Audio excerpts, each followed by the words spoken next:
Hello friends, my name is Praveen. आज हम core set समझ लेंगे कि 5G में कोर सेट क्या होता है। What is core set?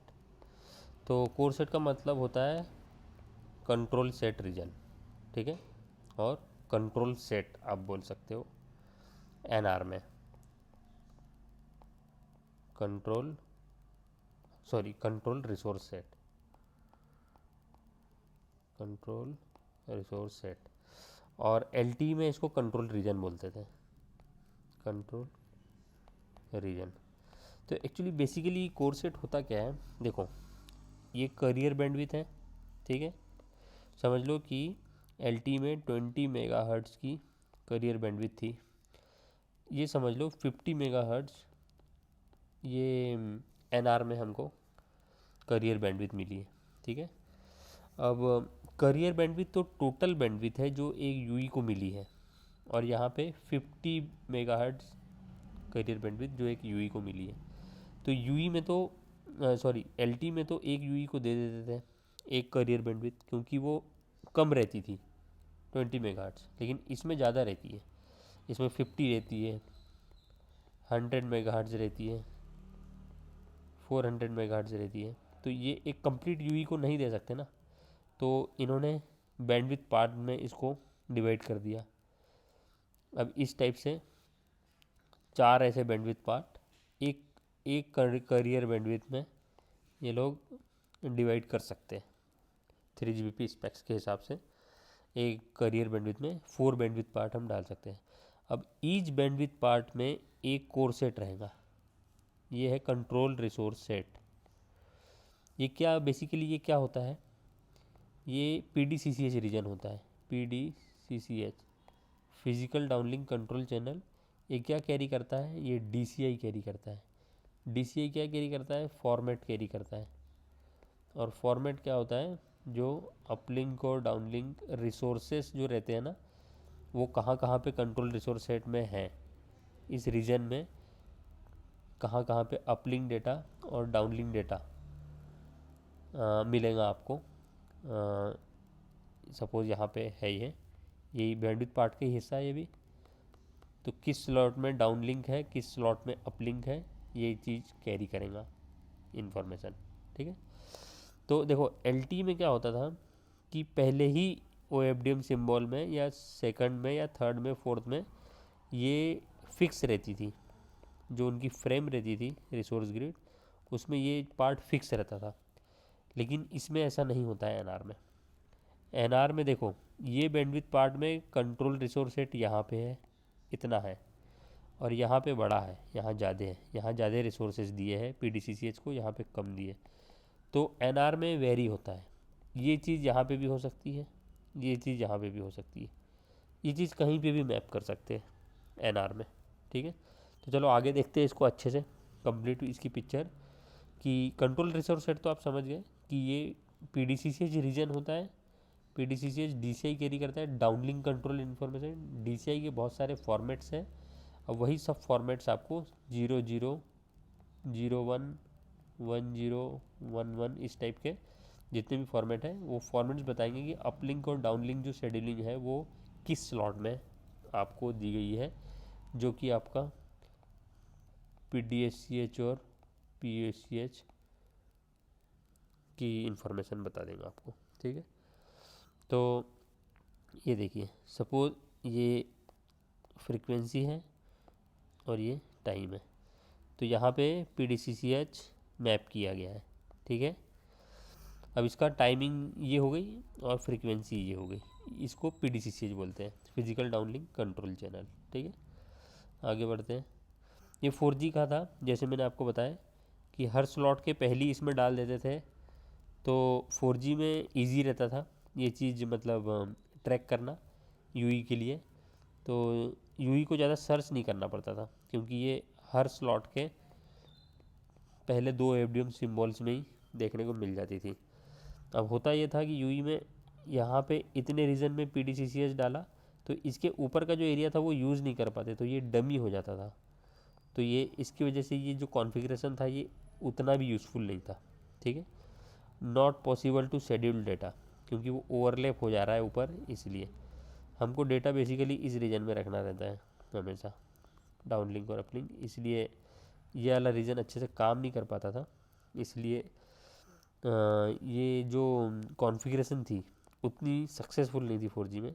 तो 5G में इन्होंने इसको डिफरेंट डिफरेंट जगह पे प्लेस किया, और उसका एक भी रीज़न था कि वही बैंडविड्थ पार्ट अलग अलग जगह पे है और न्यूमरोलॉजी अलग अलग है, इसकी वजह से इसको अलग अलग जगह रख सकते हैं।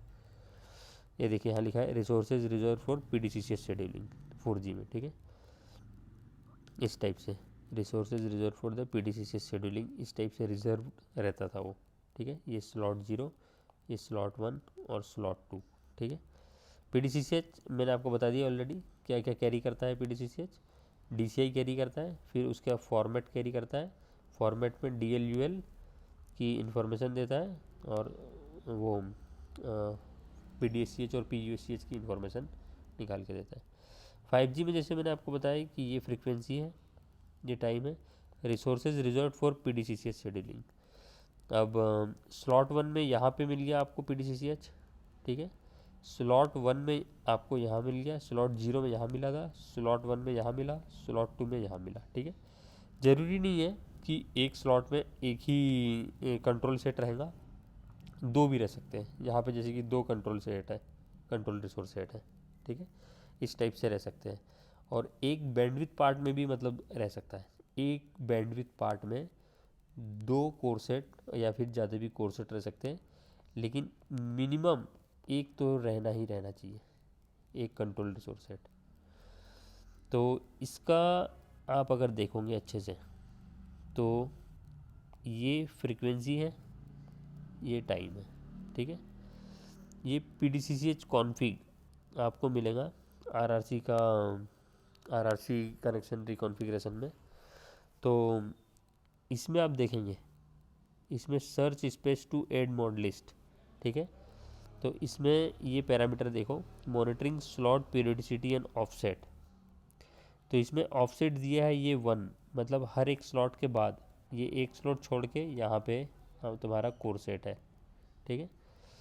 और monitoring symbol with in slot, तो 1 2 3 छोड़ के 4th OFDM सिंबल पे तुम्हारा स्टार्ट हुआ है कोर सेट, ये 3 छोड़ के, ठीक है।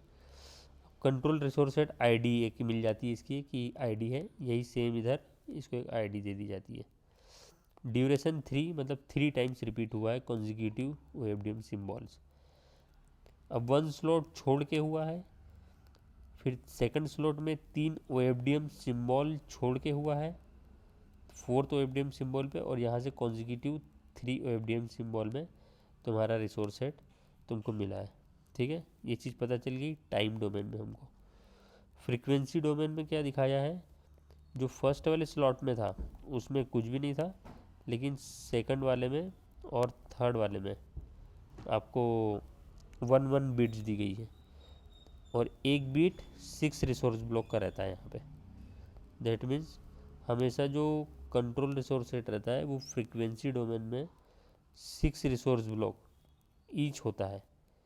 अगर एक बार अगर रिपीट होगा फ्रीक्वेंसी में तो 6 मिनिमम 6 रिसोर्स ब्लॉक यूज़ होगा, इस टाइप से फ्रीक्वेंसी में। तो आगे बढ़ते हैं और इसको देखते हैं। अब इसमें कंट्रोल रिसोर्स सेट ID 7 जो हमने पहले देखी थी वही सेम चीज़ है, ड्यूरेशन 3 है, ठीक है। फ्रीक्वेंसी भी वही वाली है, ठीक है। और इसमें एक मिनट, मैं कुछ मिस किया क्या, आगे आगे है। अब UE को फाइंड आउट करना है कि इसमें PDCCH ये जो रीजन है, ये कंप्लीट जो कंट्रोल रिसोर्स सेट रीजन है, इसमें PDCCH कहाँ पे है। ये जो हाईलाइटेड पार्ट है समझ लो, ये PDCCH है। तो इसके लिए UE को कुछ मतलब सर्च स्पेस दिया जाता है, इस टाइप का सर्च स्पेस, और इसमें एग्रीगेशन लेवल दिया जाता है। तो एग्रीगेशन लेवल दिखाता है कि UE को कुछ फॉर्मूला अप्लाई करके ये PDCCH ढूंढना रहता है। ये PDCCH रीजन अगर इसको मिल गया तो ये इससे DCI की इन्फॉर्मेशन एक्सट्रैक्ट करके फॉर्मेट पता कर लेगा और फिर रिसोर्सेस पता कर लेगा, ठीक है, डाउनलिंक और अपलिंक के। तो इसमें क्या होता है कि ये जो कंट्रोल रिसोर्स सेट रहता है ये इस टाइप से डिफाइन किया जाता है कि ये CCE में डिफाइन किया जाता है। अब इसको ऐसे समझो, जैसे कि CCE होता है control channel element, control channel element, ठीक है। अब ये जो एक दिख रहा है आपको, एक रिसोर्स एलिमेंट है ये, और इसको एक REG बोलते हैं, REG रिसोर्स एलिमेंट ग्रुप। ये एक REG हो गया, एक रिसोर्स एलिमेंट को एक REG बोलते हैं फ्रीक्वेंसी और टाइम डोमेन में। अब इसमें कितने REG है टोटल? इसमें 6 REG है, 1 2 3 4 5 6, ये 6 REG है, 6 REG। अब 6 REG को मिला के एक CCE बनता है, ये जो कंप्लीट है ना ये एक CCE है। सो 1 CCE इक्वल्स टू 6 REG हम बोल सकते हैं, है ना। तो उस टाइप से ये 2 हो गया, ये 3 हो गया, 4 हो गया, ये 5 हो गया, ये 6 हो गया। तो यहाँ पे कंप्लीट 6 CCE है यहाँ पे। अब इतना जो डेटा है 6 CCE का जो डेटा है कंट्रोल चैनल एलिमेंट, तो इसको अगर आप डिकोड करोगे ये कितने रिसोर्स ब्लॉक हो जाएंगे, तो उसके हिसाब से अगर आप कैलकुलेट करोगे तो ये बहुत ज़्यादा रिसोर्स एलिमेंट हो जाएंगे। तो इतने रिसोर्स एलिमेंट को यूई को डिकोड करना है, तो उसके लिए कुछ एग्रीगेशन लेवल दिया जाता है। वो एग्रीगेशन लेवल यूई को हेल्प करता है इसमें डिकोड करने के लिए। अब इसमें बंडल दिया जाता है, REG बंडल साइज 3 भी दिया जाता है। अब ये जो 1 CCE था इसमें 6 REG है, एक REG ये है, 2 REG ये है, 3 4 5 6। अब इतने पेयर को बंडल भी बोल सकते हो आप, ये जो इतना वाला जो पेयर है इसको REG बंडल भी बोल सकते हो। ये देखो जैसे यहाँ पे REG बंडल 0, फिर 0 1 2 3 4 5 6 7 8 9 10 11, ठीक है। यहाँ टोटल 6 CC थे, तो उसके मतलब टोटल इस टाइप से 12 बंडल बन जाएंगे। तो ये इन्फॉर्मेशन भी लॉग्स में दी जाती है यहाँ पे, REG बंडल साइज 3 कि कितने बंडल में ये अवेलेबल है ये इन्फॉर्मेशन। तो इसमें देखो जैसे कि REG बंडल 6 दिया है इसमें, तो 6 बंडल है, 0 1 2 3 4 5, ठीक है। यहाँ से अगर गिनोगे तो 6 हो जाएंगे कंप्लीट। अब इंटरल्यूड साइज दिया जाता है 2, मतलब हर REG बंडल 0 के बाद में 2 के 2 + 2 4, फिर उसके बाद में 1 3 5, मतलब 2 2 का गैप रहेगा सब में। इंटरल्यूड मतलब 2 का साइक्लिक शिफ्ट रहेगा इसमें, हर बंडल के बीच में 2 नंबर का साइक्लिक शिफ्ट है, तो वो इसके लिए इंटरलीव साइज दिया जाता है यहाँ पे लॉग्स में। उससे यूई को पता चलता है कि 0 के बाद 2 ही आएगा, 2 के बाद 4 आएगा, तो उसके हिसाब से वो सर्च स्टार्ट करेगा। अब आगे बढ़ते हैं। तो यही जो साइक्लिक शिफ्ट होता है जो मैंने बताया आपको, वो ओवर द एयर चैनल से जाता है और यूई उसको अंडू करता है, और इंटरलीविंग जो मैंने बताया था अभी उसको रिवर्ट करता है, और जो REG जो बंडल जो नेटवर्क में जो कॉन्फ़िगर है उसके हिसाब से उसको वो एक्सट्रैक्ट कर लेता है इंफॉर्मेशन, और उसको पता चल जाता है कि इसमें कितना इंटरलीविंग साइज है और कितना साइक्लिक शिफ्ट है। उसके हिसाब से वो सर्च अपना स्टार्ट करता है। और DCI का जो मेन पैरामीटर है, जो PDCCH है, जो कंट्रोल रिसोर्स रीजन है, कंट्रोल रिसोर्स सेट है, वो क्या कैरी करता है? PDCCH कैरी करता है। PDCCH क्या कैरी करता है? DCI कैरी करता है। अब DCI frequency domain resource carry करता है, टाइम डोमेन रिसोर्स कैरी करता है, modulation and coding scheme carry करता है, हार कैरी करता है, और PUCCH रिलेटेड इंफॉर्मेशन कैरी करता है ये, ठीक है। तो इतने टाइप के चीज़ें DCI कैरी करता है। और ये किस फॉर्म में कैरी करता है? फॉर्मेट्स में कैरी करता है, 00, 01, 10, 11 इस टाइप से। तो इसमें यहाँ पे आप देख सकते हो set of resource block for PDSCH और PUSCH का, फिर static number of symbols, number of allocated symbols और slot offset, and defined which MCS table to be use 64 और 256, हार का फीडबैक टाइमिंग, हाइब्रिड नंबर, और ये PUCCH पावर कंट्रोल और PUCCH रिसोर्स इंडिकेटर। इस टाइप से सब जो DCI है वो कैरी करता है ये, ठीक है। जैसे मैंने बताया था 4G में यहाँ पे रहता है PDCCH, और इसी को कंट्रोल रीजन बोलते हैं। हर स्लॉट में ये होता है, ये रिपीट होता है। और 5G में ये PDCCH जो कोर सेट रहता है ये हर स्लॉट में कहीं भी रह सकता है बैंडविड्थ पार्ट के हिसाब से, और मल्टीपल जगह पे रह सकता है ये, ठीक है। अब जो इसका एग्रीगेशन लेवल है जो मैंने आपको बताया था, वो एग्रीगेशन लेवल इसमें रहता है 1, 2, 4, 8, 16। मतलब जो सर्च क्राइटेरिया मैंने आपको बताया था, CC, एक CC में रिसोर्स एलिमेंट ग्रुप 6 रहता है, और उसके जो रिसोर्स एलिमेंट जो आप टोटल कैलकुलेट करेंगे तो 72 रिसोर्स एलिमेंट हो जाएगा। मतलब फर्स्ट एग्रीगेशन लेवल आप लिखोगे तो उसमें 6 REG रहता है, ये 6 REG, और 6 REG को रिसोर्स एलिमेंट में कम कैलकुलेट करेंगे तो 72 हो जाएगा, ठीक है।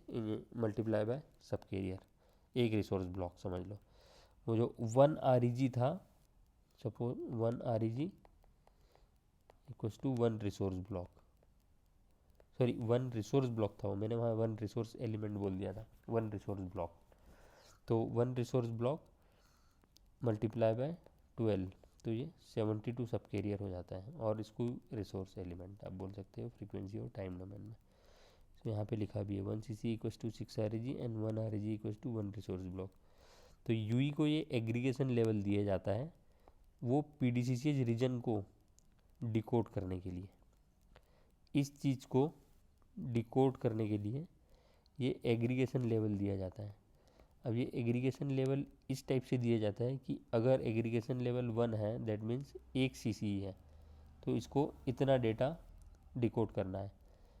2 दिया है तो 2 CC रहेगा, और 16 दिया है तो इतना रहेगा। दैट मीन्स यूई को सबसे ज़्यादा पावर किस में लगेंगी? इसमें लगेंगी, क्योंकि इसमें सबसे ज़्यादा डेटा है जो इसको डिकोड करना है, क्योंकि इसमें 96 REG है, 16 कंट्रोल चैनल एलिमेंट है।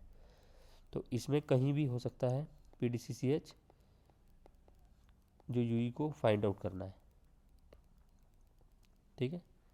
यहाँ पे समझ लो, यहाँ हो सकता है, यहाँ हो सकता है, या यहाँ हो सकता है। अब जैसे कि देखो एग्रीगेशन लेवल 1 उस यूई को दिया जाता है जो पास में है नेटवर्क से, ताकि वो जल्दी से डिकोड कर ले, क्योंकि उसको कम डेटा में भी वो जल्दी से डिकोड कर लेगा। लेकिन जितना यूई आगे जाते जाएगा वो रिसोर्स बहुत ज़्यादा लेगा और रिसोर्स वेस्ट होगा उससे। तो सबसे ज़्यादा रिसोर्स वेस्ट एग्रीगेशन लेवल जितना हाई रहेगा, ये एग्रीगेशन लेवल देखो जितना हाई रहेगा उतना रिसोर्स वेस्ट होगा, यूई उतना रिसोर्स वेस्ट करेगा, क्योंकि उसको उतना ज़्यादा सर्च करना पड़ेगा ये चीज़ें। अब ये जो PDCCH सर्च स्पेस है, तो एक सेल सर्च स्पेस रहता है और एक यूई सर्च स्पेस रहता है। तो ये जो एक तो इसमें कॉमन सर्च स्पेस रहता है सेल सर्च स्पेस में, और एक यूई ग्रुप कॉमन सिग्नलिंग रहता है, और यूई सर्च स्पेस में यूई स्पेसिफिक सर्च स्पेस रहता है। 2 टाइप के सर्च स्पेस दिए जाता है यूई को। तो इसमें जो फॉर्मेट्स हैं सर्च स्पेस टाइप में आप देख सकते हो, कॉमन सर्च स्पेस में ये 2 फॉर्मेट रहेंगे। टाइप 0 बेसिकली अपलिंक के लिए होता है और टाइप 1 डाउनलिंक के लिए होता है। वैसे ही टाइप 3 और स्पेसिफिक सर्च स्पेस में 0, 0, 1, 1 आ गया इसमें भी। ये डाउनलिंक के लिए रहेगा, ये अपलिंक, ये डाउनलिंक, ये डाउनलिंक, इस टाइप से। और बेसिकली अगर देखा जाए तो यहाँ पे 4 8 16 एग्रीगेशन लेवल लगता है कॉमन सर्च स्पेस में, और यहाँ पे 1 2 4 8 16 पूरे एग्रीगेशन लेवल लगते हैं यहाँ पे स्पेसिफिक अगर सर्च स्पेस होता है किसी डेडिकेटेड यूई के लिए होता है। तो कॉमन के लिए तो होता है, अगर सभी यूईस के लिए अगर हो रहा है तो 4 8 16 बेसिकली वो कॉन्फ़िगर कर लेते हैं नेटवर्क में इस टाइप से। So UE scan search space to able to deduct the required DCI format and application type. The following figure covers the detail regarding search space types mapping with DCI format and application type required aggregation level ranges search space resources, जो मैंने आपको बताया भाई। अब PDCCH basically core set carry करता है और search space carry करता है, जो हमने अभी देख लिया। और वैसे ही एक बैंडविड्थ पार्ट में मल्टीपल कोर सेट्स रह सकते हैं जैसे मैंने आपको बताया, और एक कोर सेट में 2 टाइप का सर्च स्पेस रहता है, एक यूई स्पेसिफिक सर्च स्पेस और एक common specific search space, common search space.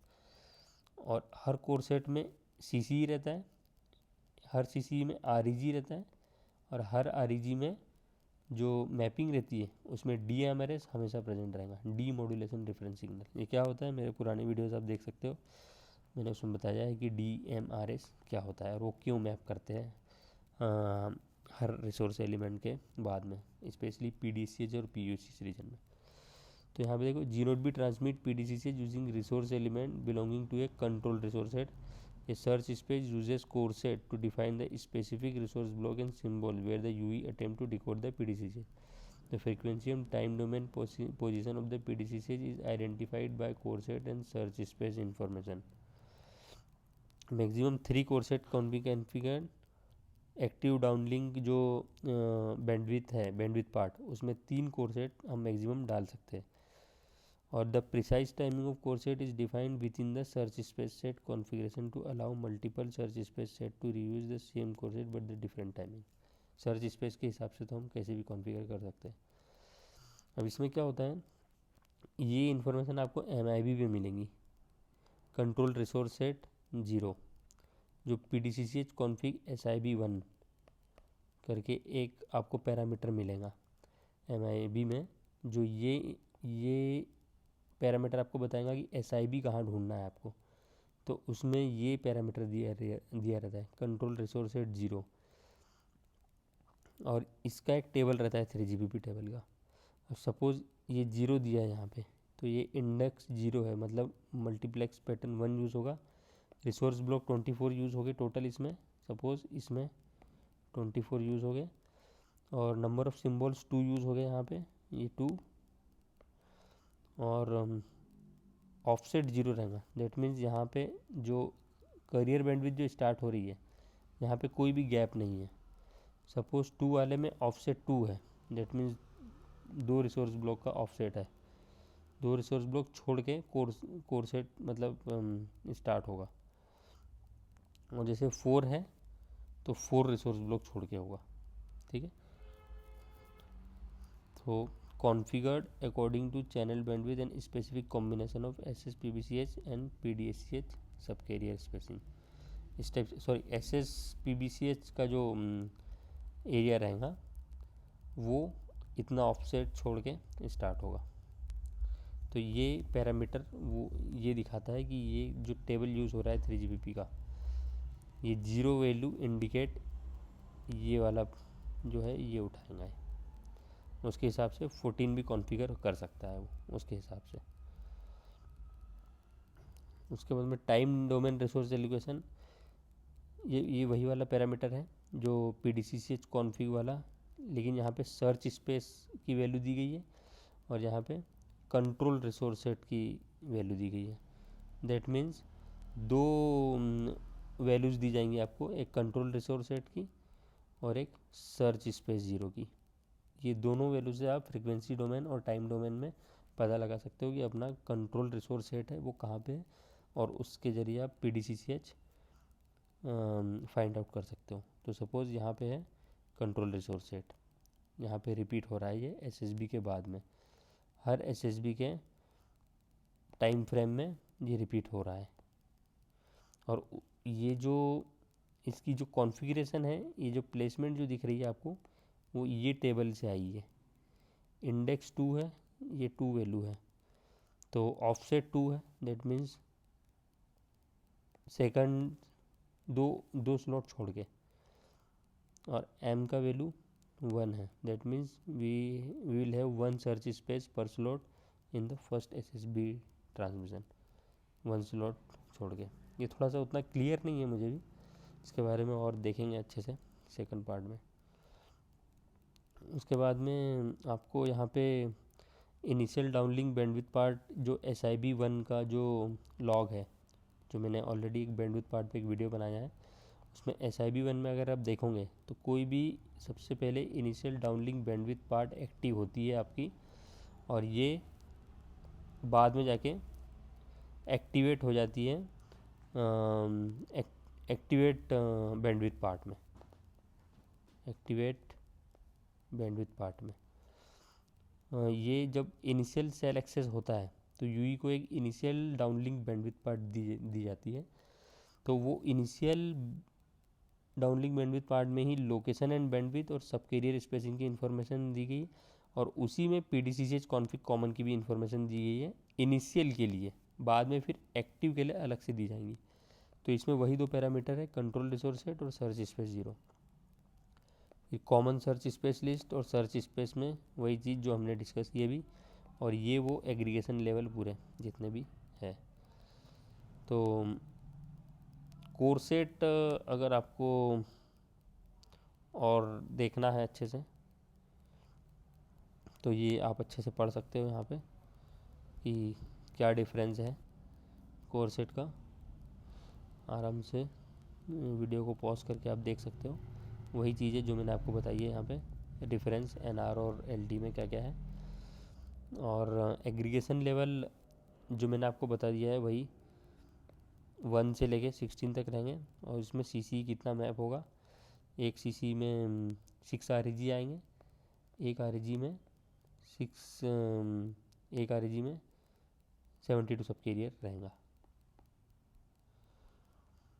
और सर्च स्पेस दो टाइप का रहता है जैसे मैंने बताया, कॉमन सर्च स्पेस और यूई स्पेसिफिक सर्च स्पेस। इसमें PDCCH टाइप रहता है, कौन सा टाइप PDCCH किस फंक्शनलिटी के लिए रहता है वो यहाँ पे दिया गया है, और कौन सी RNTI टाइप उसके साथ मास्क रहती है, ये चीज़ इससे आप पता लगा सकते हैं। तो जैसे कि ये PDCCH कॉन्फ़िग SIB1, ये जो पैरामीटर है ये MIB में मिलता है अपने को, और SIB1 में PDCCH कॉन्फ़िग कॉमन मिलता है, और ये भी C1 में मिलता है हमको। इस टाइप से अपन पता लगा सकते हैं। ये इसका कैलकुलेशन है, वही एक REG में रिसोर्स एलिमेंट 12 रहते हैं, और एक CC में 6 REG रहते हैं, तो उसको अगर कैलकुलेट करेंगे तो 72 आ जाएगा 6 REG में। इस टाइप से लाइकवाइज ये नीचे तक की इन्फॉर्मेशन दी गई है। तो 108 बिट का डेटा ये कैरी करता है, और PDCH जो है वो QPS के मॉड्यूलेशन यूज़ करता है। तो इसमें ये 6 REG 72 सब कैरियर्स, और ये DMRS अगर आप निकाल दोगे इसमें तो 54 रिसोर्स एलिमेंट बचेगा PDCC रिसोर्स एलिमेंट के लिए। 54 इंटू 2 पर बिट्स के हिसाब से 108 बिट्स पर डेटा के हिसाब से आपको मिलेगा। ये SP सेल कॉन्फ़िग में आपको, जैसे मैंने आपको बताया था, इनिशियल डाउनलिंक बैंडविड्थ पार्ट में PDCC कॉन्फ़िग कॉमन में कोर सेट और सर्च स्पेस की आपको लॉग्स में देखने को मिल जाएंगे। इसमें इनिशियल डाउनलिंक बैंडविड्थ पार्ट वही है, downlink bandwidth part two add core set search space bandwidth dedicated, वही चीज़ रिपीट हो रही है। यूई कैपेबिलिटी में आपको एक मल्टीपल कोर सेट का ऑप्शन मिल जाता है कि ये एनुमरेटेड है या नहीं है। इससे आपको यूई कैपेबिलिटी से आप पता लगा सकते हो कि इसमें कोर सेट एनुमरेटेड है या नहीं है।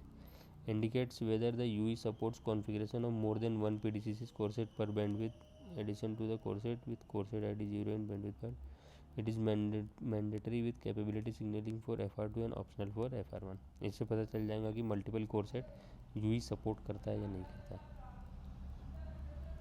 तो अब समझ में आ गया होगा आपको कि कोर सेट क्या होता है। कुछ अगर डाउट रहेगा तो मुझे कमेंट करके बताना, I will try to resolve it.